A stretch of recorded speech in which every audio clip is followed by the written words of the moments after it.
La antigua Grecia, el origen de la civilización occidental. Durante más de 1000 años, este recio y fascinante pueblo fue el responsable de los hitos tecnológicos más avanzados que jamás hubiera contemplado el mundo. Confluyó toda una nueva generación de pensadores que tenían una motivación para construir, para tratar de entender la naturaleza y para crear nuevas tecnologías. Obras de ingeniería tan asombrosas que los antiguos creían que habían sido construidas por los dioses. Una de las cosas que más nos debería sorprender es cómo se las ingeniaron para levantar piedras de dimensiones tan gigantescas. Estas maravillas de la tecnología fueron impulsadas por líderes cuya ansia por la grandeza congregó a un pueblo y lo elevó a la categoría de imperio. Pero este estallido de cultura y creatividad sería una víctima más de las cruentas batallas que enfrentarían a hermano contra hermano. Un duelo a muerte que supondría el final de una época dorada.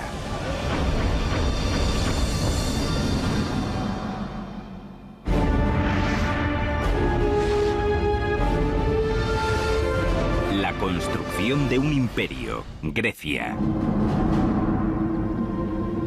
Septiembre del año 480 a.C. Empieza a despuntar el alba sobre la isla de Salamina y sobre el estrecho que la separa de la península griega. La quietud del mar no hace pensar que en pocas horas aquí se librará una sangrienta batalla que al final del día teñirá de rojo el Mediterráneo. En juego, ni más ni menos que el futuro y la independencia de Grecia, una nación de islas y ciudades-estado situada en las proximidades del mayor imperio del mundo conocido, Persia. Persia era la superpotencia mundial de su época. Gozaba de una riqueza y confianza enormes. Era el imperio más multiétnico y multicultural que el mundo había contemplado. Una fuerza invasora persa de dimensiones épicas se asomaba por el horizonte. Una flota de 700 buques que transportaba a 150.000 guerreros decididos a anexionar Grecia a su imperio. Pero un almirante y estadista griego llevaba preparándose muchos años para un momento así, y estaba listo para la batalla. Se llamaba Temístocles. Pero hacerle frente a Persia, la mayor superpotencia mundial de aquella época, no sería tarea fácil para Temístocles. Hola, soy Peter Weller. En primer lugar, la flota persa doblaba en número a la griega. Y en segundo lugar, Temístocles se enfrentaba al escollo casi insalvable de tratar de aunar bajo un solo mando a un grupo de guerreros sin más en común que sus continuas disputas entre sí. El lado bueno del desarrollo civil de la antigua Grecia era que cada una de las ciudades-estado era una especie de mini-nación independiente y autosuficiente dentro de Grecia. Y el lado malo de ese desarrollo civil era precisamente su sistema político de ciudades-estado. Y es que si bien todas ellas hablaban la misma lengua y adoraban a los mismos dioses, no se puede decir que hubiera un sentimiento de unidad nacional. Sus únicas prioridades las dictaban los asuntos regionales y culturales de cada ciudad. Resumiendo, cuando no se llevaban mal, se llevaban peor que mal. Si había alguien que pudiera aunar a todos los pueblos griegos, ese era Temístocles. Un hombre de origen plebeyo que no se avergonzaba de hacérselo saber a sus compatriotas. Siempre estuvo fuera del sistema, y así lo reconocía. Incluso hacía gala de su falta de educación. Solía decir que, aunque no tuviera ni idea de afinar una lira ni de entonar una melodía, sabía todo lo que había que saber para hacer grande y libre una ciudad. Para Temístocles, el ejército persa no era ningún desconocido. 10 años antes, un pequeño contendiente imperial ya había invadido Grecia por primera vez y había combatido contra los atenienses y sus aliados en Maratón. Temístocles aprovecharía esa experiencia en la batalla que se avecinaba en Salamina y basaría su estrategia en un punto débil que ya había detectado en la máquina de guerra persa, su flota. Se dio cuenta de que el mar no era el elemento natural de los persas. Persia era una potencia terrestre. Tanto era así que su religión consideraba el agua marina como algo demoníaco. Temístocles quería que los griegos construyeran una flota naval sin parangón en la historia. Enseguida comenzaron a trabajar a velocidad de crucero para armar un total de 200 trirremes, las embarcaciones más mortíferas de la antigüedad. Un trireme tiene una eslora de casi 40 metros. Es ligero y estilizado y está rematado con un espolón de madera cubierto de bronce al nivel del agua. Ese es el arma ofensiva del trireme. Se podría decir que era una especie de misil tripulado. El trireme era empujado por 170 remeros apostados en 3 niveles distintos, 62 en el nivel superior, 54 en el medio y 54 en el inferior. En este último, los remeros estaban sentados a tal profundidad que las portillas de los remos no levantaban más de 45 centímetros de la superficie del mar. Era un barco de madera impulsado por remos. Podía alcanzar los 8 o 9 nudos de velocidad, algo asombroso para la edad antigua, y podía atacar con un misil.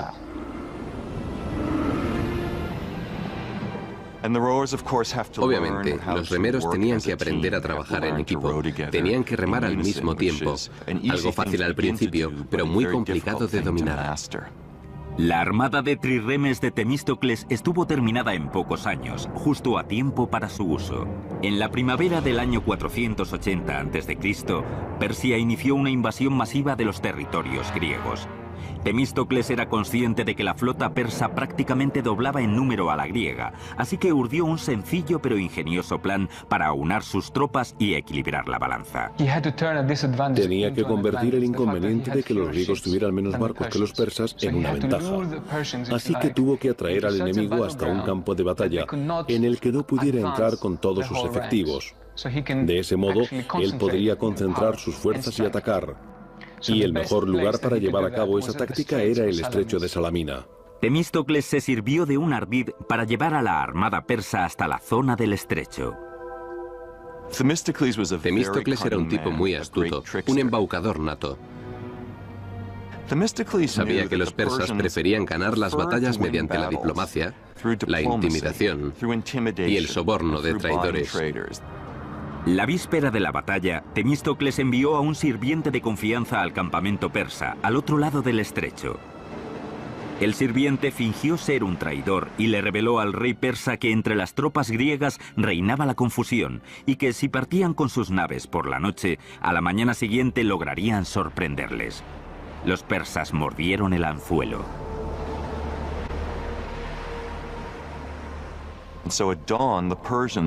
Al amanecer, descubrieron con gran sorpresa que la flota griega, lejos de emprender la huida, se encontraba en posición de ataque y que ellos, los persas, tendrían que luchar. Fue una jugada maestra por parte de Temístocles. Lo que se encontraron fueron 200 trirremes impulsados por 34.000 remeros griegos en línea de ataque. Los persas no tenían forma de maniobrar en las estrecheces de aquellas aguas. Temístocles les había tendido la trampa perfecta. Durante todo aquel día, los griegos fueron una a una rodeando a las embarcaciones enemigas para embestirlas con sus espolones. En aquella batalla murieron millares de soldados persas. Fue una batalla tan confusa, caótica y desconcertante que al final del día los griegos ni siquiera estaban seguros de haber vencido. Pero los miles de cadáveres que jalonaban las costas de Salamina daban cuenta de la decisiva victoria de los helenos.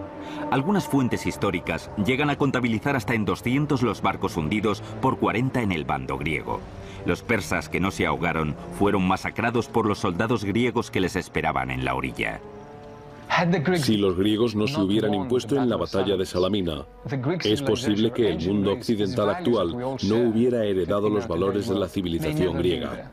Tras la aplastante victoria de Salamina, Temístocles fue laureado como un héroe, pero a su codicia y ambición personal se le sumaron muchos enemigos políticos.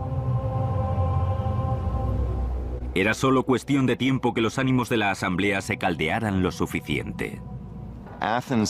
En aquella época, en Atenas se practicaba lo que llamaban el ostracismo, un concurso de impopularidad anual en el que la gente votaba al político que consideraban más perjudicial y peligroso para el devenir de los asuntos de Estado y lo enviaban al exilio durante 10 años.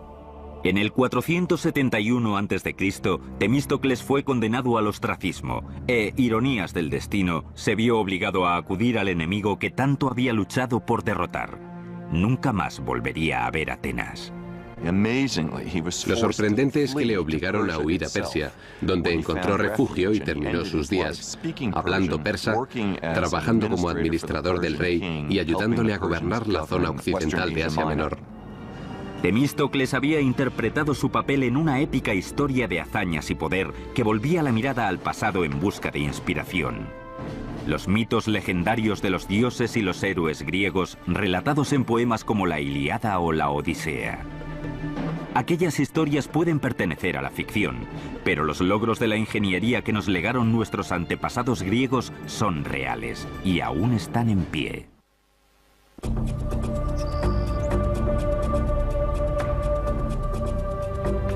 En el año 1300 a.C., un pueblo que hablaba una variante rudimentaria del griego había ocupado grandes extensiones de la península helénica. Se trataba del pueblo micénico, cuyas guerras y escándalos, logros y hazañas alimentaron durante años la leyenda y pusieron los cimientos de la civilización griega.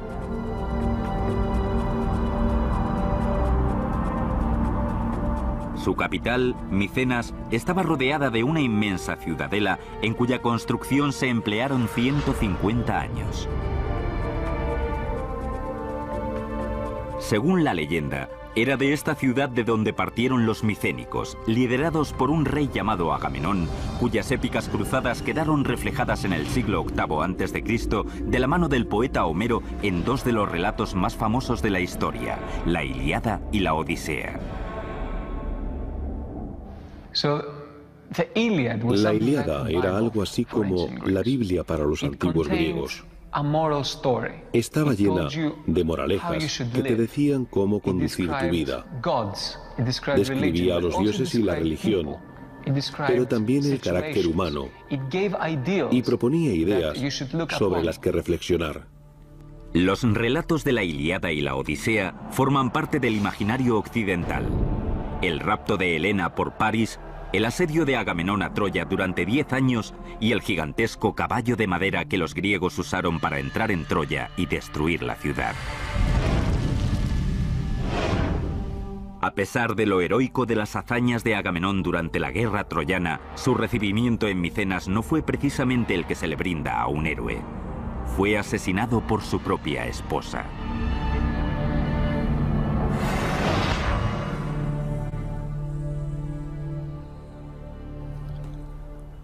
Los estudiosos llevan siglos discutiendo si Homero compuso la Ilíada y la Odisea, o si no hizo más que recopilar las canciones y leyendas populares, o incluso si habría que atribuirle alguna autoría. Aunque para los antiguos griegos todo este debate no sería más que una discusión bizantina, ya que ellos no consideraban a Homero ni un cantautor ni un escritor de bestsellers del 3 al 4. Homero era un historiador y esas leyendas no eran para contárselas a los niños antes de acostarse. Eran hechos verídicos.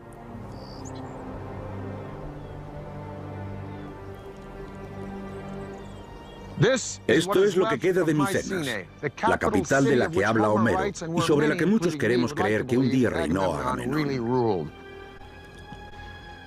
Estas ruinas nos demuestran que aquellos primeros griegos no solo dominaban las técnicas arquitectónicas, sino que eran capaces de verdaderas obras de arte. A medida que nos acercamos a Micenas, lo primero que vemos son los muros de la fortificación. Resultan verdaderamente impresionantes. A una le invade una sensación de majestuosidad.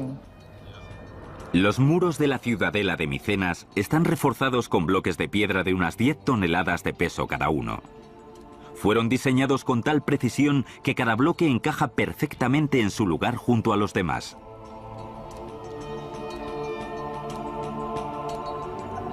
Pero para visiones sobrecogedoras, nada en Micenas se acerca más a esa sensación que la colosal entrada a la ciudadela, la Puerta del León.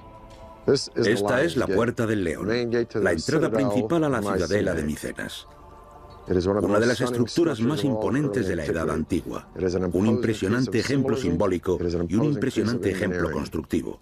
Dos leones totalmente erguidos, con las zarpas sobre la base de una columna. Aunque les faltan las cabezas, se sabe que las tenían giradas hacia afuera. A todo aquel que se acercara a esta puerta le quedaría más que claro que Micenas era sinónimo de poder. Estructuralmente, la puerta parece seguir el modelo constructivo de montante y dintel. Estos inmensos pilares harían las veces de montantes, los elementos verticales, que sostendrían las 12 toneladas del elemento horizontal, el dintel.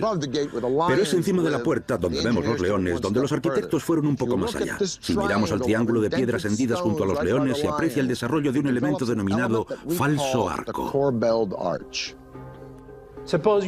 Pongamos que tenemos estas 4 losas y en lugar de apilarlas, intentamos crear una cavidad externa robando un poco de espacio, colocándolas de esta manera. Este es el falso arco. Si somos un poco más ambiciosos e intentamos desplazar más las losas con este sistema, corremos el riesgo de que la estructura se venga abajo.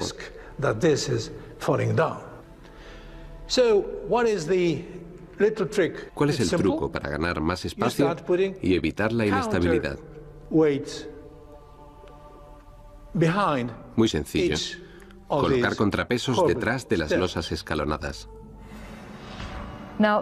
Este triángulo, en primer lugar, hay que decir que se trata de una verdadera innovación micénica. Es la primera vez que se veía algo así, seguramente en todo el mundo. Así que era algo realmente novedoso. Pero los arquitectos micénicos llevaron el falso arco un poco más allá. Aprovecharon la idea para crear un revolucionario espacio interior llamado falsa cúpula. Esta cúpula solo se había utilizado en un tipo de construcción, las tumbas. Al igual que los egipcios, los micénicos erigieron estructuras increíbles para albergar a sus líderes en la otra vida.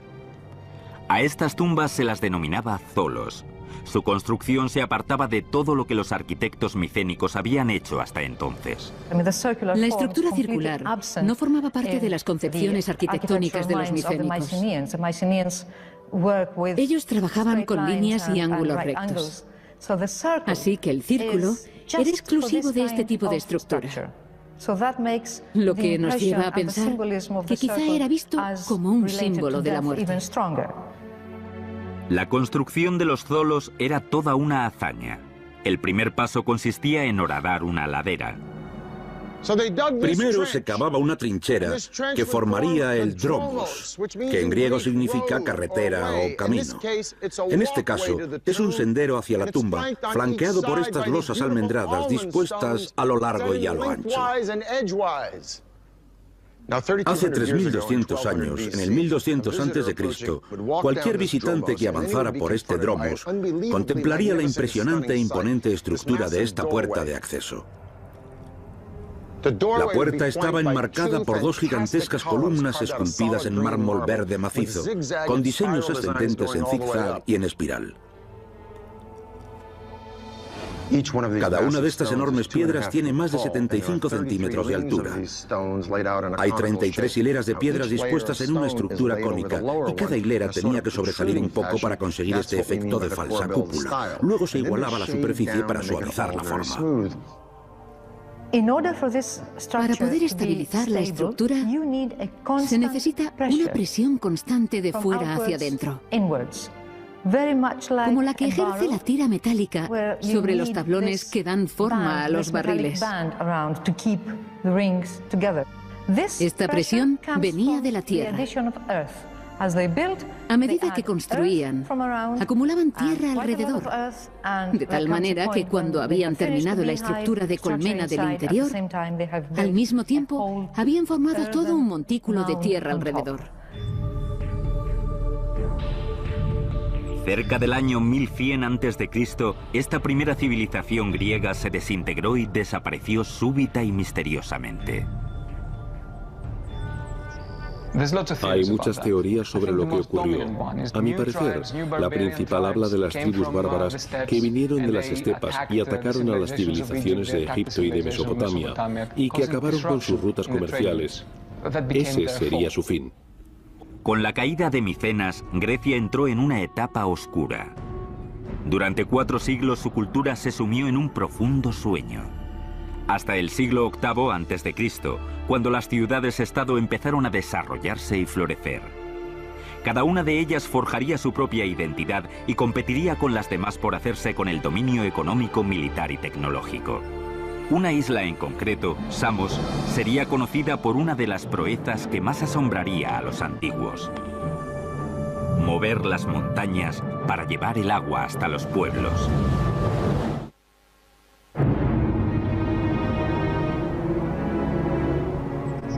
Esparta, Atenas, Corinto, Tebas.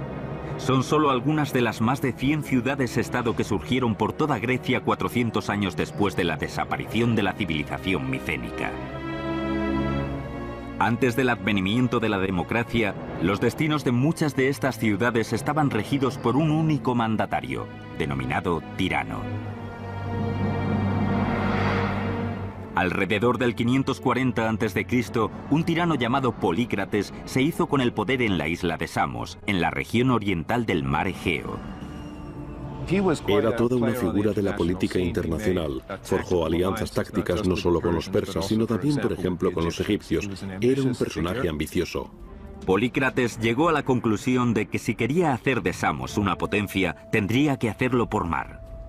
Mandó construir una flota de 100 trirremes que aterrorizó a las ciudades-estado vecinas e impuso gravámenes a los barcos que pasaban por sus aguas. Bajo el mando de Polícrates, Samos, su isla natal, se convirtió en una potencia naval, que fue la base de sus riquezas y de su poder. Con sus nuevas riquezas, Polícrates erigió un muro defensivo alrededor de su capital y se propuso resolver un problema que asolaba a muchas ciudades de clima mediterráneo: la falta de agua potable. Samos era una ciudad muy importante y poderosa.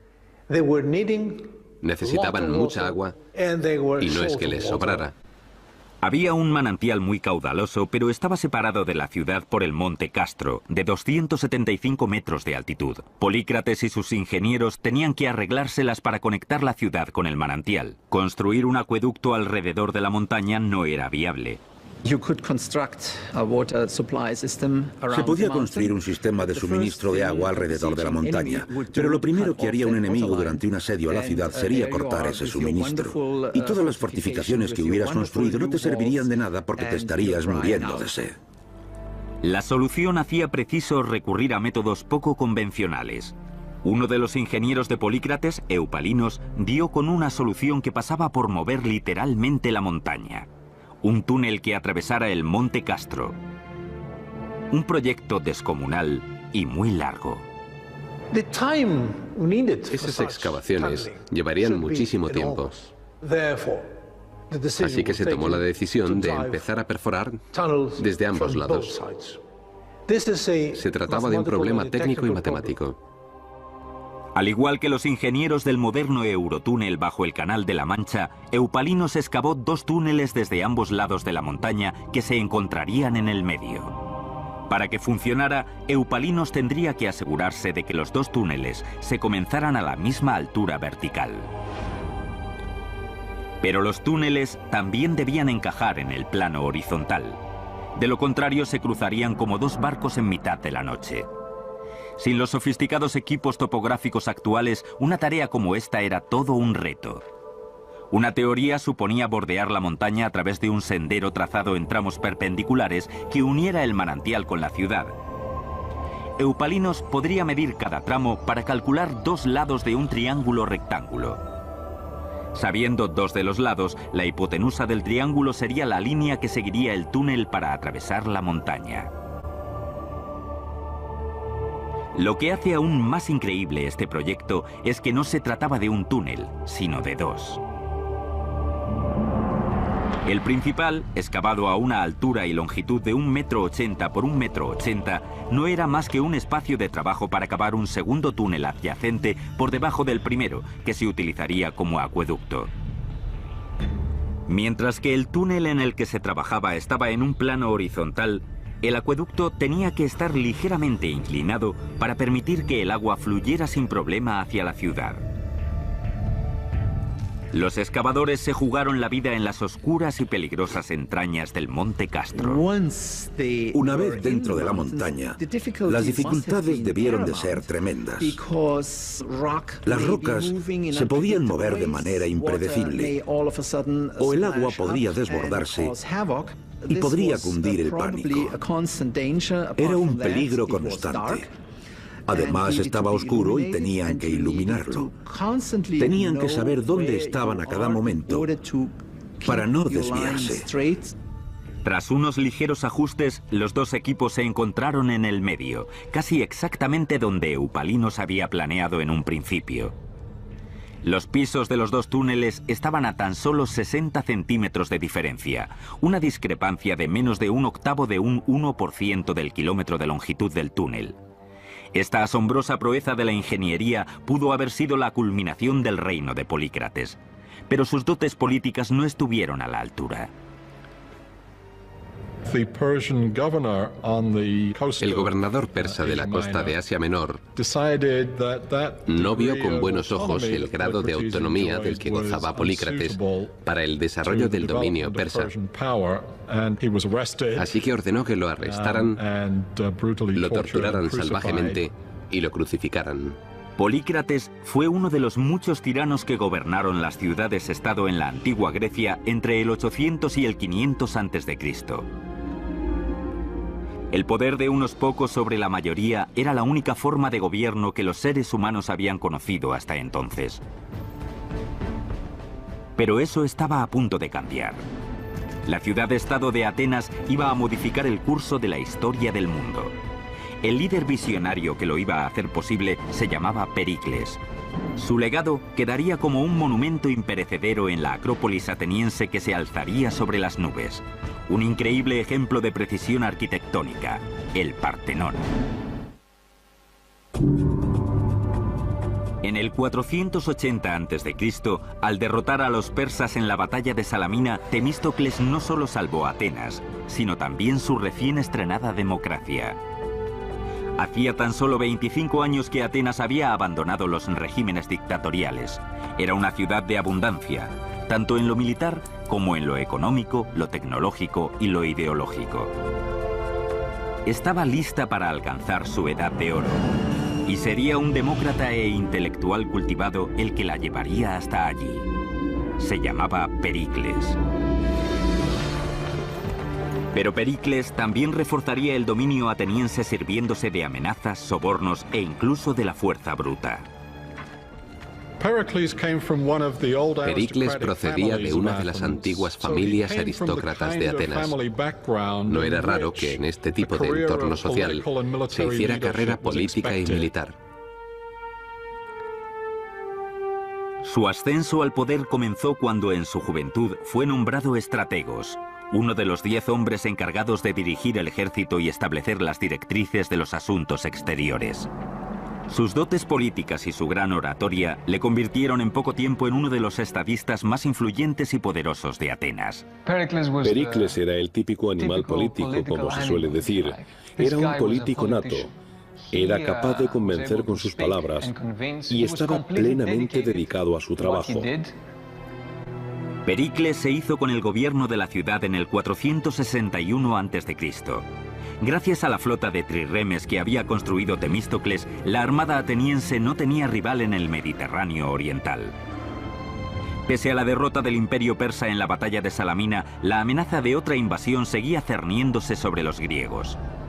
En el 478 a.C., Atenas, junto a las ciudades-estado del Egeo, forjaron una alianza de defensa mutua llamada la Confederación de Delos, una especie de OTAN de la antigüedad. En el 450 a.C., Atenas se había convertido en el líder indiscutible de la Confederación de Delos, que no era otra cosa que una fuente de ingresos para la ciudad. Y Pericles, como líder indiscutible de Atenas, supo destinar esos ingresos a la construcción de gigantescos edificios públicos que reflejaban el esplendor y la grandeza de Atenas. Según la leyenda, Poseidón, el dios griego del mar, y Atenea subieron hasta la Acrópolis para competir por el patronazgo de la ciudad. El resultado lo decidirían sus habitantes. Poseidón golpeó el suelo con su tridente y brotó un manantial. Atenea hizo lo mismo con su lanza y brotó un olivo, que no solo prometía sustento para los griegos, sino también una fuente de riqueza comercial. Así fue como Atenea se convirtió en la patrona de la ciudad. A lo largo de los siglos se erigieron varios templos a la diosa, la mayoría de ellos derruidos. Pero le correspondería a Pericles legar al mundo el epítome de la arquitectura griega de la antigüedad, el Partenón.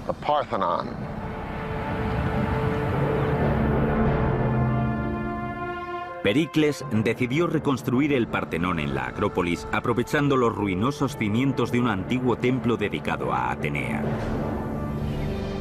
Se necesitaron miles de trabajadores y de artesanos para dar forma a este majestuoso templo. Y costó más que cualquier otra construcción griega hasta la fecha: 30 millones de dracmas, es decir, miles de millones de euros. Es una cantidad astronómica, pero no hay que olvidar que se trataba de un gigantesco proyecto estatal. La descomunal construcción dio comienzo en el año 447 a.C. El Partenón tendría una longitud cercana a 2/3 de un campo de fútbol, con un perímetro de 70 metros de largo y 33 de ancho. El primer reto era extraer el mármol de una cantera situada a 16 kilómetros de la ciudad. En total, se necesitarían unas 30.000 toneladas de piedra blanca y fina. En la cantera se usaban las grietas naturales de las rocas para separar los gigantescos bloques de mármol de la ladera. Lo primero es localizar las grietas y calcular si la pieza de mármol se ajusta a mis necesidades concretas. A continuación, hay que colocar cuñas en las grietas horizontales y verticales. Las cuñas no podían ser de madera. Tenían que ser de hierro, porque se les podía imprimir mucha más energía al martillearlas al mismo tiempo. La idea era que la tensión concentrada ayudara a quebrar y a agrietar aún más el material. Una vez listos los bloques, los obreros usaban palancas, sogas y poleas para mover el mármol y prepararlo para su traslado a la Acrópolis. Pero los accidentes eran frecuentes. El riesgo de que estos grandes bloques se desprendieran y mataran a alguien era enorme. Pero extraer y transportar el mármol desde la ladera de la montaña no era más que la mitad del camino. Los ingenieros del Partenón tenían que encontrar la manera de elevar estos mamotretos de mármol de 10 toneladas y erigir el mayor templo que el mundo hubiera contemplado. En julio del 447 a.C., dieron comienzo los trabajos de construcción de un majestuoso templo en la Acrópolis ateniense. El Partenón fue el legado de Pericles, un ambicioso líder que llevaría a Atenas a una edad de oro nunca vista en Grecia. Era una declaración. Somos la ciudad más poderosa de Grecia. Somos el centro de la democracia y de la libertad de pensamiento. Somos el mejor pueblo. Tenemos el mejor ejército y la mejor flota. Somos los líderes. El Partenón se alejaría del modelo clásico de la época, que consistía en una planta hexagonal con 6 columnas en cada punta y 13 en los lados. El Partenón seguiría un patrón octogonal más grande, de 8 por 17 columnas. Sería una construcción muy distinta, porque hasta entonces todas tenían las mismas proporciones. Pero al hacerla más grande, hay que ampliar la escala y darle una dimensión extra. Las columnas soportaban el grueso de la estructura. Cada una estaba compuesta de 11 tambores apilados unos encima de otros como si fueran fichas. Estaban tallados de tal manera que formaban una columna perfecta. La parte superior de cada columna estaba dividida en 4 círculos concéntricos, cuyos anillos eran más o menos prominentes dependiendo de la cantidad de agarre necesaria para acoplarse al siguiente tambor. En el centro de cada tambor se hacía un corte de 10 a 15 centímetros cuadrados y de 7 a 10 centímetros de profundidad. A continuación, los carpinteros insertaban tacos de madera en los cortes para alinear y centrar cada tambor con el siguiente. El siguiente reto era elevar esos tambores de piedra maciza, sobre todo los correspondientes a las secciones más altas de las columnas. Una sola columna del Partenón podía pesar entre 63 y 119 toneladas. Una grúa es un dispositivo de lo más sencillo. Solo hace falta un brazo y una serie de poleas que, como sabemos, permiten elevar un peso de, digamos, 10 toneladas, mientras se hace descender otro peso de solo 100 kilos. Los ingenieros enganchaban la piedra a la grúa de una manera en concreto. El método más habitual era atar la punta de la soga a un gancho metálico en forma de S. A continuación, se ataban sogas más cortas al gancho y se enrollaban a unos pequeños salientes llamados tachuelas, que se habían dejado sin cortar en el mármol para este fin. Se solían dejar 4 tachuelas equidistantes alrededor del tambor para distribuir la fuerza necesaria para alzar la piedra. Los muros que cercaban los espacios interiores tenían que colocarse con mucha precisión, ya que los constructores griegos no usaban ningún conglomerado. Para mantener unidos los bordes de cada bloque, practicaban un agujero en forma de doble T. Luego insertaban barras de hierro para sujetarlas la una a la otra. Una vez que las columnas y los bloques habían sido colocados, las tachuelas empleadas para elevarlos se solían cortar y alisar. Se suele decir que no hay ni una línea recta en el Partenón. Eso significa que los arquitectos tuvieron en cuenta una serie de efectos ópticos al construirlo. Tanto en las escaleras como en las columnas, hasta el frontón que corona el edificio. Las escaleras, por ejemplo, parecen rectas. Pero si nos fijamos bien, vemos que el centro es más abultado que los bordes. Esta estrategia es la misma que se ha empleado en las columnas. Esta es una columna dórica. Es decir, no tiene base. Parece salir directamente de la piedra. Cada columna tiene 20 estrías que hacen que parezca ondulada. Se puede apreciar cómo se ensancha en el centro y se vuelve a estrechar en el capitel. A esta técnica se la denomina éntasis. Las líneas de esa longitud, situadas más o menos al nivel del horizonte, suelen curvarse hacia afuera. Para paliar ese efecto, decidieron curvarlas hacia adentro, de modo que el resultado fuera más armonioso y pareciera que estaban rectas, porque si hubieran utilizado ángulos rectos perfectos se vería así. La función principal del Partenón era servir de refugio a la monumental estatua de Atenea. El Partenón fue una construcción muy cara, pero la estatua que albergaba tuvo un coste igual, si no mayor, que el propio edificio. La estatua de Atenea tenía una altura de unos 10 u 11 metros. Y los materiales con que se fabricó fueron oro y marfil. Como parte del trabajo artesanal de la obra, se encargó a cientos de escultores que perfilaran figuras de tamaño real. El conjunto escultórico más famoso del templo es el friso que recorría los muros interiores del edificio. Se trataba de un altorrelieve que sobresalía tan solo unos centímetros de la piedra y representaba las Panateneas, unas fiestas en honor de la diosa Atenea que la ciudad celebraba cada 4 años. Lo que queda hoy en día en el lateral del Partenón son los restos de mármol blanco del edificio. Antiguamente, no solo las esculturas, sino muchas otras partes estaban decoradas con muchas pinturas. Pero no todos los atenienses quedaron cautivados por el Partenón. Algunos lo consideraban un adefesio, además de un monumento a la gloria de Pericles. Muchos atenienses odiaban el Partenón y los demás templos.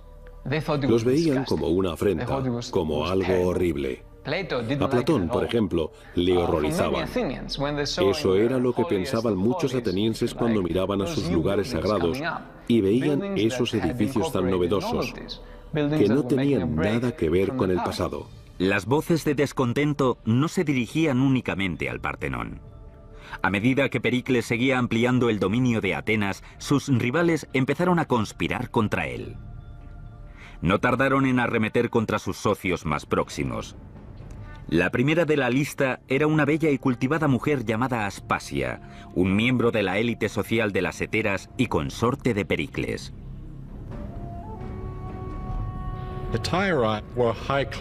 Las heteras eran las cortesanas de las clases altas. Se las suele comparar con las geishas de la cultura japonesa. Las heteras se movían por las altas esferas de la vida cultural ateniense y griega. En la Atenas clásica, el papel de las mujeres estaba subordinado al de los hombres, pero Aspasia era la excepción a la regla. Pericles la trataba como una igual y su consorte enseguida pasó a formar parte de la élite ateniense. Pero ellos se convirtieron en una pareja muy conocida y, para sorpresa y cierto escándalo del pueblo ateniense, Pericles se atrevía incluso a besar a Aspasia en público. Y claro, aquellas muestras de afecto en público no era algo acostumbrado en la Atenas clásica. En el 432 a.C., tras casi 15 años, se terminó la construcción del Partenón. Este templo a Atenas sirvió al propósito deseado por Pericles. Le hacía saber al mundo entero lo poderosa que era Atenas. Resulta irónico que la supremacía que simbolizaba aquel edificio estuviera languideciendo mientras la de su archienemigo, Esparta, iba en aumento.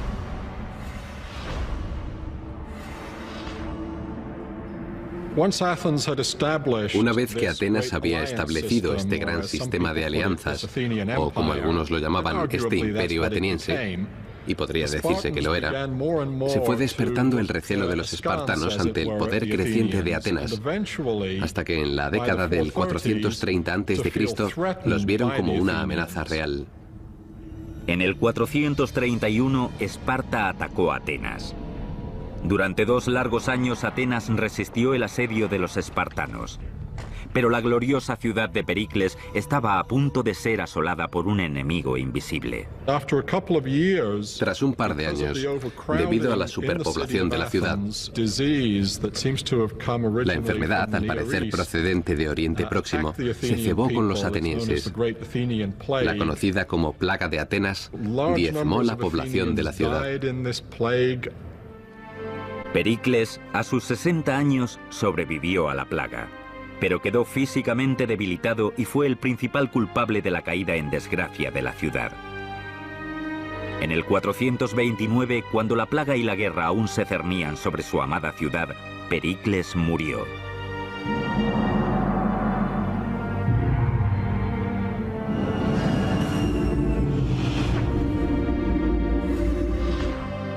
El sangriento y brutal conflicto entre Atenas y Esparta, conocido como la Guerra del Peloponeso, se prolongó otros 25 años hasta que, por fin, en el 404 a.C., Atenas fue derrotada. Al término de la Guerra del Peloponeso, la época de Pericles y el dominio de Atenas ya eran historia. Pero las maravillas de la cultura y la arquitectura griega aún perviven.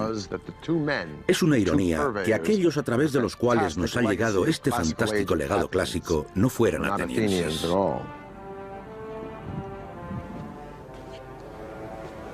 Los nombres de estos dos mandatarios son sinónimo no solo de conquista, sino también de helenismo, es decir, de la difusión del ideal griego por todo el mundo hasta el día de hoy. Uno fue Filipo II de Macedonia y el otro su propio hijo, el hombre que sería la envidia de todo general y emperador desde Julio César hasta Napoleón o el general Patton, el hombre que atravesaría la mayor parte del mundo conocido en tan solo 33 años de vida, el estudiante de Aristóteles que se autoproclamaría Dios, Alejandro Magno. Desde el Partenón, Peter Weller.